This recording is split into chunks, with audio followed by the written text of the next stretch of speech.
Hi friends, അസ്സലാമു അലൈക്കും. ഞാനിന്ന് വന്നിട്ടുള്ളത് വളരെ പെട്ടെന്ന് തയ്യാറാക്കാൻ പറ്റുന്ന ഒരു ബ്രെഡ് പുഡിങ്ങിൻ്റെ റെസിപ്പി ആയിട്ടാണ്. അപ്പോൾ അതെങ്ങനെയാണ് തയ്യാറാക്കുന്നതെന്ന് നോക്കാം. ആദ്യം അതിനായിട്ട് ഞാനൊരു ബൗളിൽ 1/2 കപ്പ് പഞ്ചസാര എടുത്തിട്ടുണ്ട്. എന്നിട്ട് അതിൻ്റെ കൂടെ നമുക്ക് 2 മുട്ട പൊട്ടിച്ച് വയ്ക്കാം.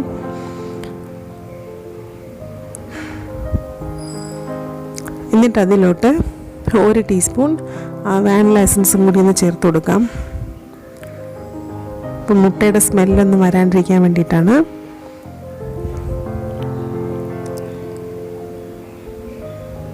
ചേർത്തിട്ട് നല്ലതുപോലെ ഒന്ന് മിക്സ് ചെയ്ത് കൊടുക്കാം. പഞ്ചസാരയൊക്കെ ഒന്ന് അലിഞ്ഞ് കിട്ടുന്നവരെ നല്ലതുപോലെ ഒന്ന് മിക്സ് ചെയ്ത് കൊടുക്കാം.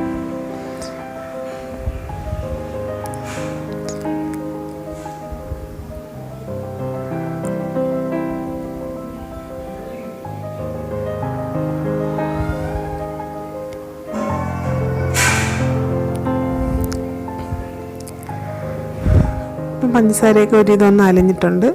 എന്നിട്ട് അതിലോട്ട് 1 കപ്പ് പാല് ചേർത്ത് കൊടുക്കാം.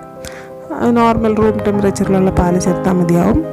ചേർത്തിട്ട് അതും കൂടി ഒന്ന് നല്ലതുപോലെ ഒന്ന് മിക്സ് ചെയ്ത് വയ്ക്കാം. എന്നിട്ട് ഞാനൊരു 5 സ്ലൈസ് ബ്രെഡ് ഇതുപോലെ കുഞ്ഞു കുഞ്ഞു പീസസ് ആയിട്ട് കട്ട് ചെയ്ത് വെച്ചിട്ടുണ്ട്. സൈഡൊക്കെ മുറിച്ച് മാറ്റിയിട്ടാണ് കട്ട് ചെയ്തത്. എന്നിട്ട് അതൊരു മൈക്രോവേവ് ഡിഷിലേക്ക് വെച്ച് കൊടുക്കാം. എന്നിട്ട് അതിലോട്ട് നമ്മൾ ഈ മിക്സ് ചെയ്ത് വെച്ചിരിക്കുന്ന മിൽക്കിൻ്റെ മിക്സ് ഒഴിച്ചു കൊടുക്കാം.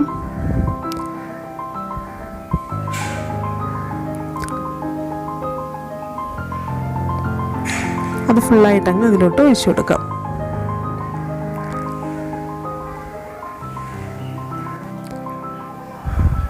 അപ്പോൾ ഈ ബ്രെഡ് മൊത്തം ആ മിക്സിൽ ഒന്ന് കവറായിട്ട് കിട്ടും. ഇതുപോലെ ഒന്ന് കവറാവണം. എന്നിട്ട് അതിൻ്റെ മുകളിലായിട്ട് നമുക്കിഷ്ടമുള്ള ഡ്രൈ ഫ്രൂട്ട്സോ നട്ട്സോ അങ്ങനെ എന്തെങ്കിലുമൊക്കെ ഒന്ന് ഗാർണിഷ് ചെയ്യാൻ വേണ്ടിയിട്ട് ഇട്ട് കൊടുക്കാം. ഞാനിപ്പോൾ കുറച്ച് ടൂട്ടി ഫ്രൂട്ടിയും ചെറിയൊക്കെ ഇട്ട് കൊടുക്കുന്നുണ്ട്. പിന്നെ കാഷ്യൂ നട്ട്സ് ഇടാം. നമുക്കിഷ്ടമുള്ള ഡ്രൈ ഫ്രൂട്ട്സോ നട്ട്സോ ഒക്കെ ഇട്ട് കൊടുക്കാം.